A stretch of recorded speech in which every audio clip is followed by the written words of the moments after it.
Welcome to this deep dive. This is really for you, the learner, especially if you've ever wondered why your body reacts in ways that sometimes, well, surprise you. Yeah, we've gathered some perspectives that look at those, familiar tensions, maybe in a new light. Exactly. Think about those moments, the learner. Maybe your chest tightens up when you're just out for a walk, or your stomach churns when someone uses a certain tone of It voice. happens, right? And you Mhm. might just think, oh, I'm overreacting. Yeah. But what if? What if those reactions are actually signal? Little messages, maybe. Yeah, little messages from a part of you that remembers things, even when your conscious mind thinks, okay, I've dealt with that, I've moved on. That's exactly what we're diving into, this gap, this disconnect between what we think we've processed and what our bodies are still kind of holding on to. We're drawing on this idea, it's sometimes called unfinished business. It's about those emotions, thoughts, even physical sensations that didn't quite get resolved. Yeah. They just linger. And our goal today is to explore why they stick around and how actually paying attention to them can be a shortcut to understanding ourselves a whole lot better. Okay, let's really dig into this. The learner, try picturing this. You're just standing in line at the grocery store. Pretty normal, right? Mm-hmm. And then the person behind you clears their throat.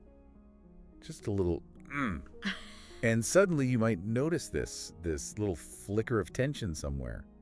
Shoulders, maybe. Where your breath gets a bit shallow. Yeah, I know that feeling. It feels like it comes out of nowhere sometimes. Totally. And what's our first instinct? Usually it's to explain it away. It's nothing, right? I'm just being silly. But it's almost like our bodies have this separate memory bank, and it doesn't always check in with our conscious brain. That's a great way to put it. Even if we think we're past something, our body can hold these echoes. You could even think of it as, like, implicit learning. Implicit learning, how so? Well, your nervous system forms these associations, often below the level of awareness.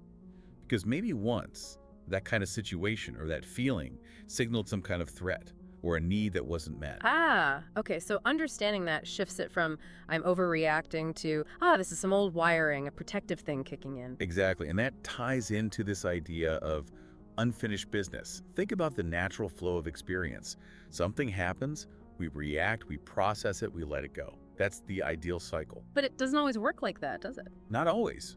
Sometimes we interrupt it. Maybe we push down a feeling because it feels too big, or we avoid that tough conversation, or just, get busy and distract ourselves. And the energy of that feeling, that situation, it doesn't just vanish. No, it's like it gets stuck, Yeah. held in the system, stored in the body, really. The material we looked at had this example of a relationship ending suddenly without the proper goodbyes, the unspoken words. Right. Your mind tries to move on, tells itself it's fine, but the body, it remembers the weight of all that unfinished stuff. And maybe that shows up later as like a low-level anxiety you can't quite pin down, or a huge reaction to something small that seems totally unrelated. Precisely. And our minds are amazing storytellers, aren't they? They build these rationalizations, these justifications. To protect us, right? Yeah, to protect us from feeling the full impact of something painful, maybe. Yeah. So you get this split, a real gap between the conscious story and the body's reality. Which kind of leads us to this idea of resistance. It sounds negative, but it's actually a natural defense. It is, initially. It's the system trying to shield you from being overwhelmed. Yeah. But the trouble starts when that resistance becomes a rigid, automatic pattern. Like a wall that stops you from actually feeling and processing things fully. Exactly. And that's when we might start avoiding things or denying how we really feel, or even, and this is a big one, projecting our own unresolved stuff onto other people. That makes sense. But I wonder, could that resistance sometimes be useful? Like maybe it helps us pace ourselves if we're dealing with something really heavy like trauma? That's a really crucial point. Yes, absolutely. Yeah. Resistance can act like a buffer.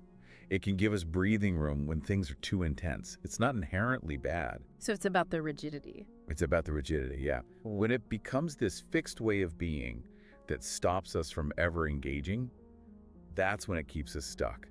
It's finding that balance, feeling what we can handle, but also noticing when resistance is maybe holding us back from deeper healing. Okay, so if we're feeling this disconnect, this resistance, how do we even begin to bridge that gap between mind and body? Well, a key theme that came up was presence, just slowing down, noticing what's actually happening right now in this moment. Without judging it immediately?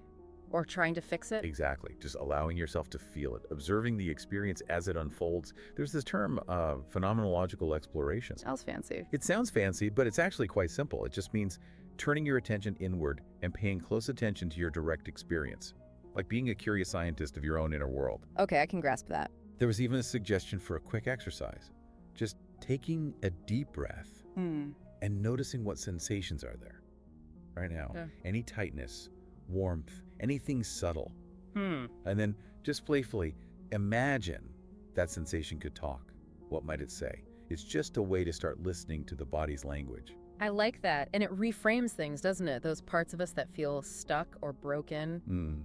Maybe they're not problems to be fixed. Maybe they're just messengers, carrying unprocessed experiences waiting for us to finally tune in and acknowledge them. Let's explore that more. There was an analogy about a closed door. Yeah, I like that one. Imagine there's something important behind a door, maybe a feeling, a memory carrying a lot of energy, but we're just not ready to open it. Okay. That trapped energy doesn't just sit quietly, right? It starts to seep out, under the door, through the cracks. Showing up in unexpected places in our lives. Exactly. And that connects right back to that cycle of experience we talked about. Encounter, response, processing, letting go. But when it gets interrupted. It creates what are called unfinished gestalts, incomplete loops, experiences that are still seeking completion somehow. So unfinished gestalts are like the specific events or feelings within the bigger category of unfinished business. Precisely. They're the individual interrupted cycles, and those moments where we have a really strong reaction to something small. Like flipping out in traffic or getting weirdly upset by an offhand comment. Yeah, those can be clues, little flashing lights pointing back to those interrupted cycles, those unfinished gestalts demanding attention. There's that story about Sarah who felt tense around her boss. Right. And digging into it, that tension wasn't really just about her boss. It was connected way back.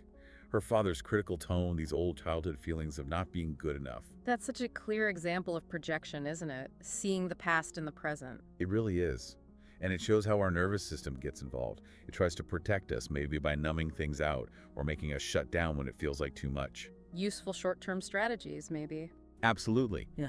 But if they become our go-to, our automatic response, they can become rigid patterns that keep us stuck decades later. And then there are the ways we actively avoid feeling things. Keeping super busy doom scrolling. Or intellectualizing, talking about feelings instead feeling them. These are all forms of that resistance we mentioned. And they stop us from completing the cycle, leading to that fragmented feeling inside. It makes sense, too, when you think about physical symptoms, chronic headaches, digestive issues, fatigue. The source material suggests these can sometimes be the body's way of waving a flag. Saying, hey, pay attention, there's unresolved stuff here. Exactly. Or think about recurring arguments in relationships. Yeah. Often, the pattern points back to some core unresolved feeling that keeps getting triggered. So how do we move forward then? You mentioned that phenomenological exploration, turning inward with curiosity. Yeah, asking gentle questions. What am I feeling right now? Where do I feel it in my body? So like that knot of anxiety in the stomach? Yeah. Instead of just wishing it away. Get curious. Could it be linked to times I felt powerless? Is there a decision I'm avoiding making? Gently exploring, not interrogating. And the key seems to be welcoming the feelings, even the yucky ones. That's the surprising part, often. Welcoming them allows them to shift, to integrate. It requires a deeper awareness, not just noticing, but seeing the patterns. Like, oh, there's that resentment again. I feel this in this relationship, just like I did in that one. Have you noticed that, the learner, those repeating themes or emotions in your own life? And this naturally leads to taking responsibility, not blame, remember? Right, not blame, ownership. Ownership of our emotional world. When we own it, we stop unconsciously spraying it onto others through projection. We become active players in our own healing. There was also mention of contact. What's that about? Contact is really that point of meeting between yourself and your own experience, or between yourself and another person. That feeling of being genuinely seen, heard, met, it's vital for transformation, for feeling less fragmented. It really comes down to how we relate to these parts of ourselves, doesn't it? Absolutely. Pretty much everyone carries some unfinished business. The real question is, do we meet it with judgment or with compassion and curiosity? It's definitely a journey and probably not always a comfortable one. No, definitely not always easy. And the material was clear. Perfection isn't the goal. Not at all. It's just about taking the next step, even a small one. Like Sarah in the story. Exploring those feelings about her father, having that imagined conversation, it actually changed how she felt around her boss. It did. It shifted the dynamic. And that shows integration isn't about erasing the past. It's about bringing the fragmented pieces back together into a more coherent whole. I like the idea that healing isn't about fixing something broken. It's more like creating space, a compassionate space, for all the different parts of you to just be. And realizing that even the wounded parts have something to teach us. They're part of our story, part of our growth. So what are some practical things people can do? The learner might be wondering, okay, where do I start? Well, first is just acknowledgement. Noticing, okay, I'm feeling anxious, my shoulders are tight. That memory just popped up. Just notice. Then maybe finding ways to express it. Exactly. Writing, talking to a trusted friend, art, movement, whatever feels right. And crucially, self-compassion, treating yourself kindly through the process. Like you would treat a friend going through something tough. Precisely. And also setting boundaries. Honoring your own needs and energy levels, that's huge. And knowing when to seek support, therapy, groups, supportive friends, you don't have to do it alone. That's so important. And remembering it's a process, right? Not a destination. There will be ups and downs. Absolutely. Moments of great clarity and moments where you feel like you've taken 2 steps back, that's completely normal. And interestingly, the material also touched on how our personal healing ripples outwards. How our inner work affects others. Yeah, in subtle and not so subtle ways. And often as we heal deeper stuff, bigger questions emerge about identity, purpose, authentic living. Which aren't necessarily problems, but more like invitations. Invitations for more exploration. Well, exactly. So as we start to wrap up this deep dive, the main takeaway seems to be listen to your body. Those signals, those tensions, they're meaningful. They really are. They might be invitations, the learner, to gently revisit and understand your own unfinished business with more clarity and definitely more compassion. The ideas we've touched on today, they offer a path. Not forcing integration, but allowing it through awareness, through kindness to yourself. And through that willingness to actually listen to the wisdom your body holds. It's already there. Maybe take a moment, the learner, and just consider what questions came up for you. Any unfinished conversations nudging you? Any feelings asking for a bit of kind attention? Remember, it's an ongoing journey.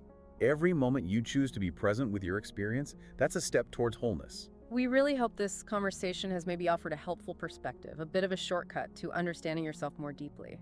And we encourage you to keep exploring these ideas. Maybe just experiment a little. Bring some curious awareness to your body, to your feelings, and just see what unfolds.